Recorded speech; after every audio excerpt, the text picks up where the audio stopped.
whether or not it would last.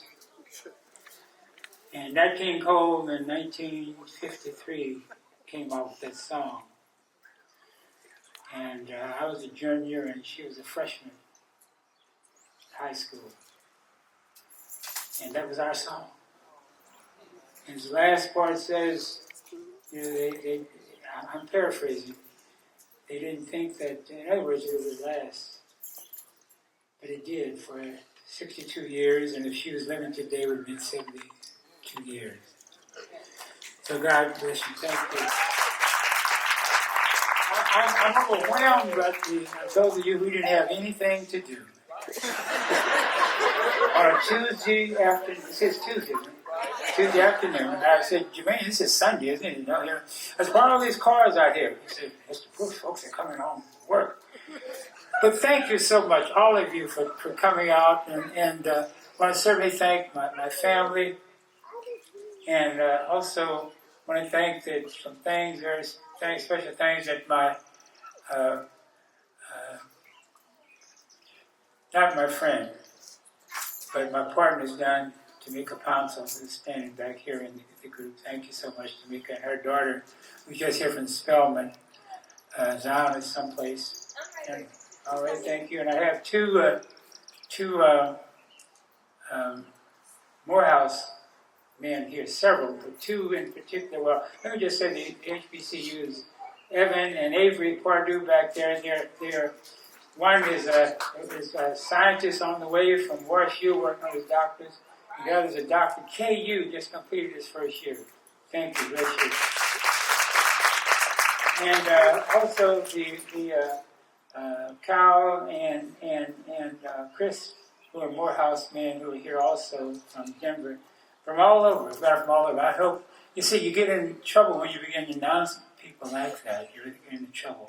But it's good to see all of you here. You may not make it to my transition time, but at least you're here when I'm alive, where you can see me and I can see you. So I appreciate that.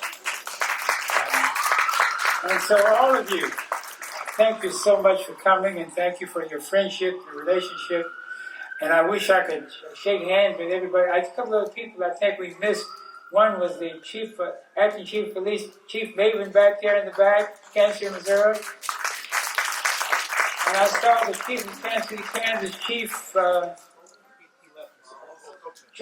Oakman, and also the mayor of Kansas City, Kansas. Mayor, would you please stand? Mayor, oh my God. Mayor, stand up until I remember your name. Mayor Tyrone Gardner, thank you so much. Yes. You thought I was kidding, didn't you? I worked. But anyway.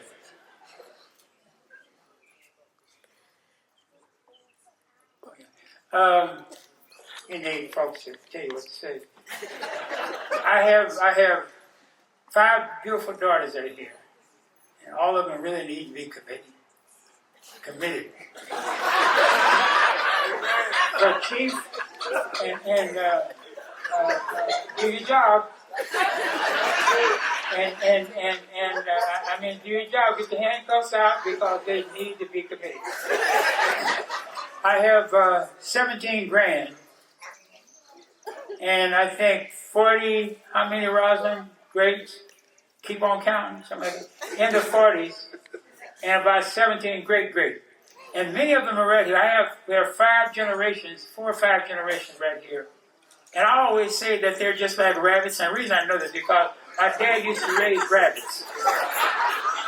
And I had to breed, I had to make sure that they were bred, and I had to write on the cage when they were bred because they come in every 29 to 35 days. Because of, y'all may not know this, but rabbits, when they're born, if you don't cover them up with something, the mama rabbit will devour them, eat them up. So I had to make sure that I watched them very close. But every 25 to 39 days, those rabbits gave birth. And my family just like that. Every 29, In fact, we got a great on the way now. Isn't that right? Back with in Denver, Colorado. And I would say to you, before the end of this year, there will be another one. They never heard of birth control. They never heard of it. They never heard of birth control. They knew it. But this is it's really a glorious occasion for me to see all of you out here. God, I hate to, but Jermaine, you did this. Who was your committee members, if you can? If you can name them? Listen, Reverend Vern Barnett. Vern, please stand. Now, Reverend Vern Barnett was my editor of my book. And listen, you're talking about someone who's got patience. Because I was writing up to 2 or 3 o'clock in the morning. We would meet that next afternoon, or the following afternoon, and he would edit my material, had what I said on one side of the bed, and he put up with everything. I said, I don't want to say it that way, Vern. I don't want to say it that way. Vern, thank you so much. God bless you. Thank you.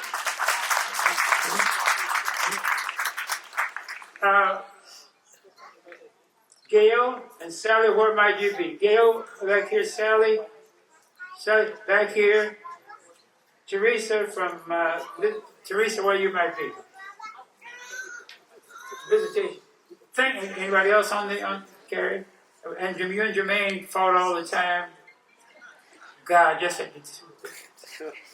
sibling rivalry. Anybody else that wants to be introduced?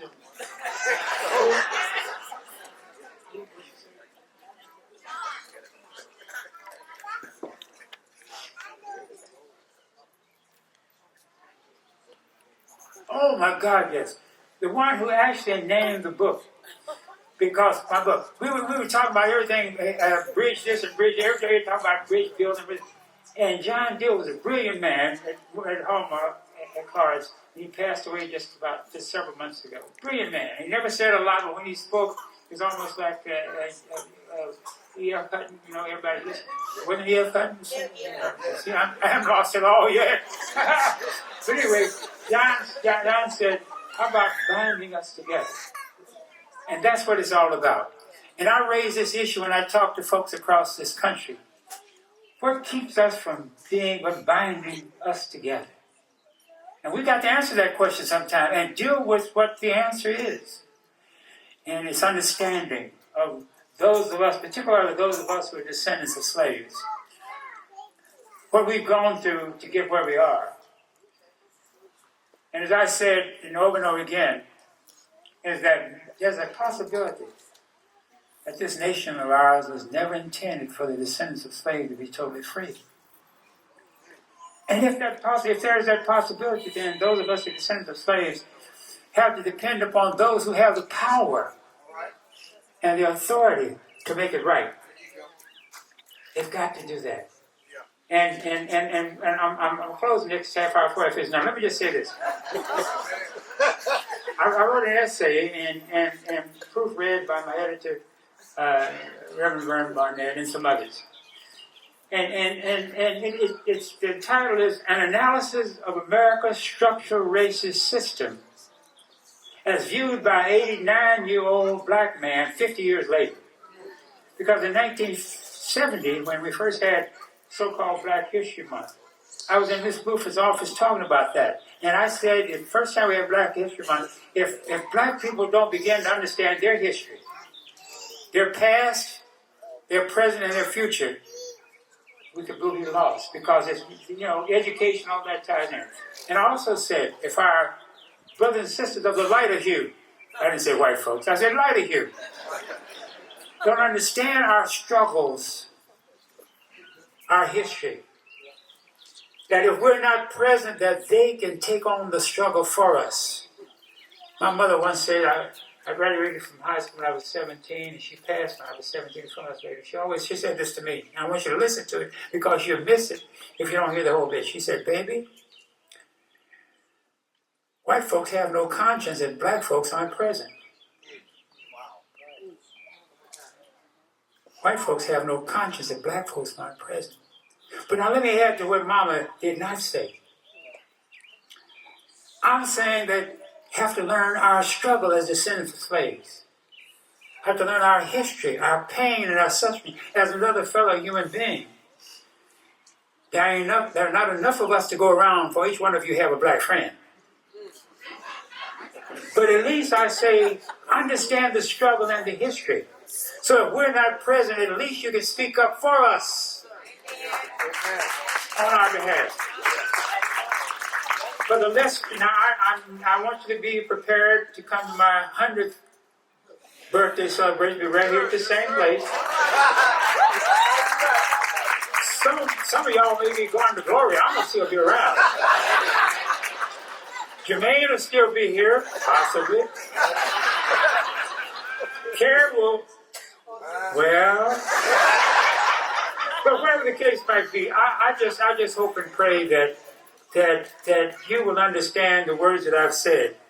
They're with love and friendship and understanding, because I'm convinced that there's only one Creator, the one who in the Torah it tells us, the Torah, as well as the Bible, that after the Creator made heaven and earth and everything therein, decided to make the creatures of the crawl, the fish of the sea, and the fowl there, and then decided to make humankind. And how?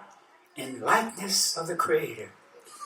That means that each one of us have a connection. We're brothers and sisters, whether you want to be or not. We are brothers and sisters, whether you want to be or not. I don't care about your faith, the color of your skin, which continent you come from. Of the close to 8 billion people on planet Earth, we all have a connection under that one Creator. It's a time that we begin to act like it, at least in the United States of America, 330 million people. We've got some of everybody here from all over the world. Probably the only nation that has some of everybody. It's a time that we act like we are people of that one Creator. I thank you so much for coming. Thank you so much. God bless you. God keep you up here. Thank you. Thank you, Mayor Reed. Thank you, man, for all of the, I know you pushed some of you, put into your pocketbooks and all like that, but thank you. And Terry, who represented the family well, appreciate it. God bless each one of you. God keep you, and that's my prayer. Thank you so very much.